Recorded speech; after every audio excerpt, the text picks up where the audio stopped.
देखो जैसे कल मैं आप लोगों को पढ़ाई थी, पहले मैं पढ़ा क्या रही हूँ ये तो पता है ना, सेंटेंस है ना, सिंपल, दूसरा वाला कंपाउंड, तीसरा वाला कॉम्प्लेक्स।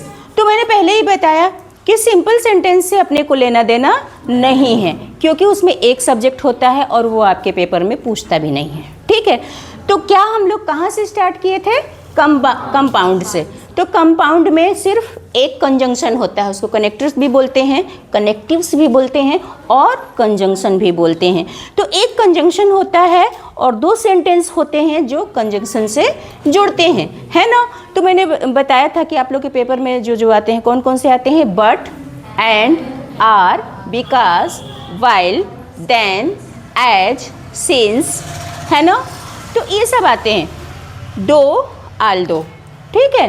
तो उसमें से कुछ जो ऐसे हैं कि शुरू में ही लग जाते हैं, जैसे एज और सिंस, है ना। ये कभी कभी तो बीच में लगता है, कभी कभी शुरू में ही लग जाता है ना। तो जब शुरू में लगाएंगे तो कैसे लगाएंगे? शुरू में ही सिंस लिख दिया, फिर पहला सिंपल सेंटेंस, फिर कामा, फिर दूसरा सिंपल सेंटेंस, ठीक है। और नहीं तो मैक्सिमम में क्या होगा कि पहले एक सेंटेंस, फिर बीचों बीच कनेक्टर कंजंक्शन, फिर दूसरा वाला। अब हम लोग आज पढ़ने जा रहे हैं कॉम्प्लेक्स कैसे भाई? इसमें ना कनेक्टर दो होंगे, जैसे आइदर आर, नाइदर नार, है ना, too, no sooner than, so that, such that, बहुत सारे रहते हैं, ठीक है। तो आज हम लोग क्या पढ़ रहे हैं?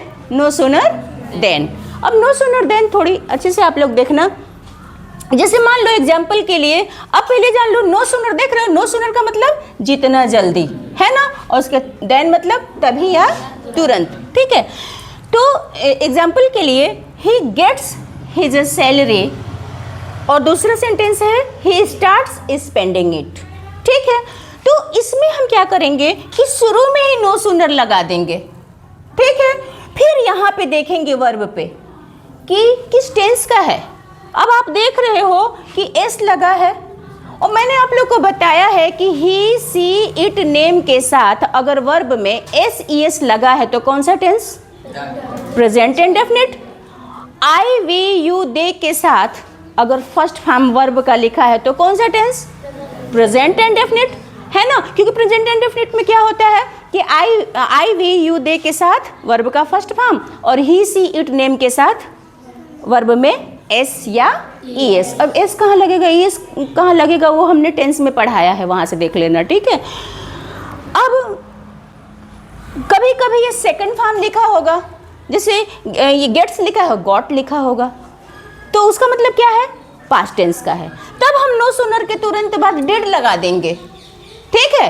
तो सबसे पहले हम सब्जेक्ट पे देखेंगे और इस पे देखेंगे, वर्ब पे देखेंगे। वर्ब से हम पहचान गए कि ये प्रेजेंट इंडेफिनिट का है, तो अब हम देखेंगे इसके सब्जेक्ट पे। सब्जेक्ट चूंकि सिंगुलर है, ही है, इसलिए यहाँ पे हमने डज लगा दिया। नो सूनर के तुरंत बाद क्या लगा दिया? डज लगा दिया।